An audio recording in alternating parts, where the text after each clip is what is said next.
வணக்கம். வளமுடன்.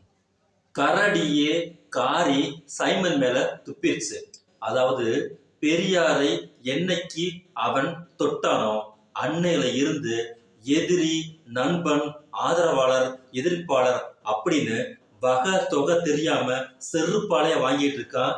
இப்போ 22ஆம் தேதி ஒழுங்கு மரியாதையா வீட்டுல இருறா, உன்னை நேருக்கு நேரா வந்து சந்திப்போம் அப்படின்னு சொல்லிட்டு பெரியாரிய கூட்டமைப்பு எல்லாம் அறிவிச்சதும் இந்த மாமா பைய உடனேக்கு உடனே அவனுக்கு மாமாவை பார்த்து 21ஆம் தேதி ஓடி அன்னை வந்துட்டு பிரச்சாரம் செய்ய போறாரு, வேணா நீ அங்க வான்னு. அங்கேயும் தாண்டா வருவோம், நீ எங்க போனாலும் உன்னை இனிமே நாங்க சும்மா விட மாட்டோம், உன் தூக்கத்தை கெடுக்கிறதா எங்களோட வேலைன்னு சொல்லிட்டு இப்போ யார் யாருக்கெல்லாம் இவன் ஜால்ரா போட்டுட்டு தெரிஞ்சானோ அத்தனை பேரும் இன்னைக்கு எதிர்த்து இவன் மூஞ்சில காரி துப்பிக்கிட்டு இருக்காங்க. அப்படி துப்புனா இன்னொரு கரடியை பாருங்க.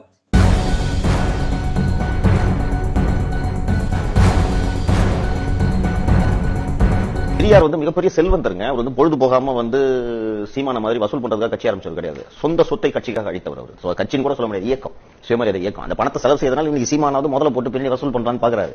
பெரியார் வெறும் செலவு மட்டும் தான் செய்தார். சீமான் கையில் எடுக்கும் அரசியல் திராவிட எதிர்ப்பு அரசியல். திராவிடத்தால் வீழ்ந்த உறவுகளே அப்படின்னு பேசுறதுதான் சீமானோட அரசியலா இருந்துட்டு இருக்கு. அப்ப நான் பெரியாரை ஏற்றுக்கொள்கிறேன், திராவிட அரசியலை ஏற்றுக்கொள்ள மாட்டேன் என்று சொல்வது எப்படிப்பட்ட முரணாக இருக்கிறது. சோ பெரியார் அட்டாக் பண்ணும். பெரியார் அட்டாக் பண்றதுக்கு நீங்களோட கருத்துக்களோடு நீங்க மோதினீங்கன்னா உங்களுக்கு மூக்குடைப்பு தான் ஏற்படும். இதன் காரணமாக பெரியாரின் பிறப்பை குறிவைக்கிறார்.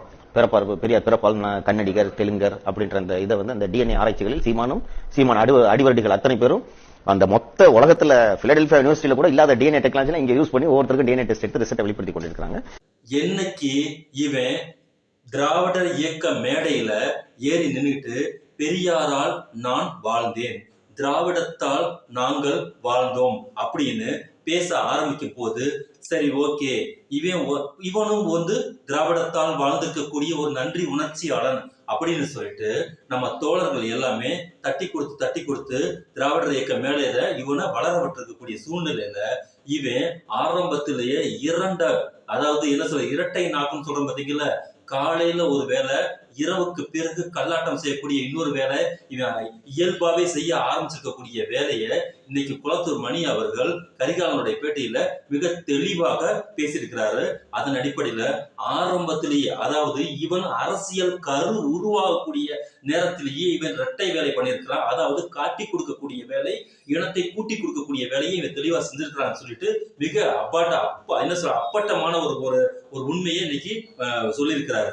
காரணம், இன்னைக்கு இந்த இடத்துல RSSக்கு என்ன இங்க தேவைன்னு கேட்டுட்டீங்கன்னா, நேரடியா பார்ப்பன முகங்கள் எல்லாமே திராவிடத்தை எதிர்க்கும் போது எந்த விதமான மரியாதையும் ஏற்படல, அதற்கு என்ன சொல்றது ஒரு பிரயோஜனமும் இல்லை அப்படி சூழ்நிலை உருவாகும் போது இவர்களை உள்ளிருந்து அழிக்க வேண்டும் என்பது பார்ப்பனிய தொடர் தத்துவம்.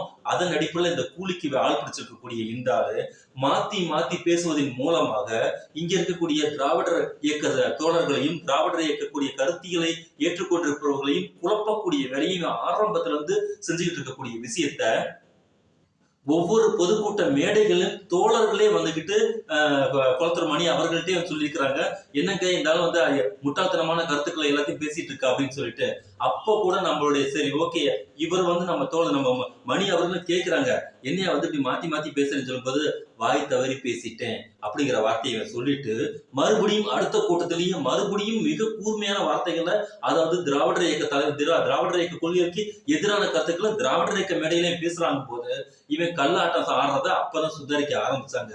இப்போ பகிரங்கமாக அனைத்தும் இரண்டாக பிளந்து உடைத்து விட்டத குருமூர்த்தி போட்டு உடைச்சு இது பண்ணிட்டான். இப்போ மிக வைரலாக மிக வீரியமாக இந்த சைமனை எதிர்த்து அடிக்கக்கூடிய அளவிற்கு அனைவரும் என்ன சொல்றது ஒற்றுமையாக இவனுடைய இந்த திருகதாளத்தை அம்பலப்படுத்தக்கூடிய இடத்துக்கு இன்னைக்கு வந்துருச்சு விஷயம்.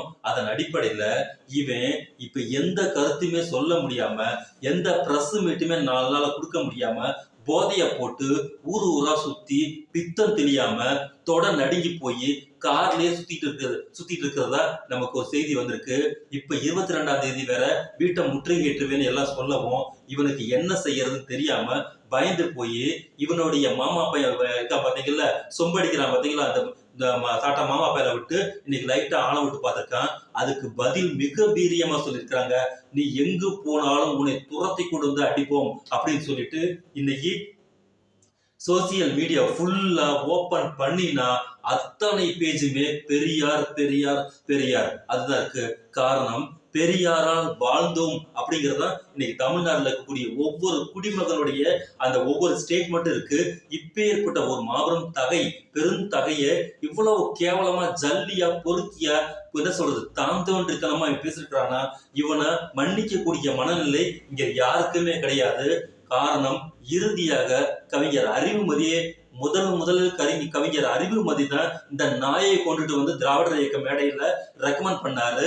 போய் தொலையட்டும், சினிமால ஃபெயிலியரான ஒரு கேடுகட்ட பொறுக்கி தெருவோரமா சுடுகாட்டுல படுத்து கிடக்கக்கூடிய இந்த பொறுக்கி வாழ்ந்து விட்டு போகட்டும், பெரியாரை பயன்படுத்தி பெரியாரால் வாழ்ந்து விட்டு போகட்டும் சொல்லி அறிமுகப்படுத்தி வச்சிருக்கக்கூடிய கவிஞர் அறிவுமதியே, வாடா விளக்கணை இன்னைக்கு வந்துகிட்டு விவாதம் பண்ண வரலாம், நான் தான் உன்னைய வந்து அறிமுகப்படுத்தி வச்சேன், இன்னைக்கு உனக்கு என்னதான் பெரியார் சம்பந்தமான பிரச்சனை அனைத்தையும் பேசுவதற்கு வா அப்படின்னு சொல்லி அனைவருமே விவாதத்துக்கு கூப்பிட்டு விட்டார்கள்.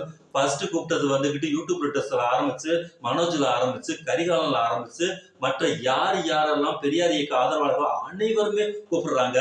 இப்ப கடைசியாக அமைதியாக இருந்தவர் வந்து கவிஞர் அறிவுமதி, அவரே கூப்பிட்டுட்டாரு. நீ உன்னுடைய பாஷையில சொல்லணும்னா, நீ ஒரு அப்பனுக்கும் ஆத்தாளுக்கும் பிறந்தவனா இருந்தா நீ என்ன பண்ணிருக்கணும், இவ்வளவு பேர் வந்துகிட்டு விவாதத்துக்கு கூப்பிடுறாங்களே, வர்றேன்னு சொல்லணுமா வேணாமா, பிரஸ் மீட் 4 நாள் வச்சிருக்கணுமா வேணாமா, டெய்லி எவனாவது மயக்க முன்னாடி கிட்ட போய் வாயை கப்பிக்கிட்டு போய் திரியக்கூடிய அந்த வாயி 4 நாட்கள் அமைதியாக தெரியுதுன்னா மிக பெரிய அளவுக்கு பூகம்பம் வெடிக்க போகுது. ஏன்டா நம்ம பெரியார தொட்டோம் அப்படிங்கிற இடத்துல இப்பவும் மதி மயங்கி போய் சித்தம் கலங்கி போய் உட்கார்ந்துருக்கிறான். இவனுக்கு அந்த செருப்படிங்கிறது நிச்சயம் 22ஆம் தேதிக்கு பிறகு, 22ஆம் தேதியில ஆரம்பிச்சு 22ஆம் தேதிக்கு பிறகு நிச்சயம் விழுகத்தான் போகுது. அதையும் நாம் பார்க்கத்தான் போகிறோம். ஆரம்பிக்கலாம்.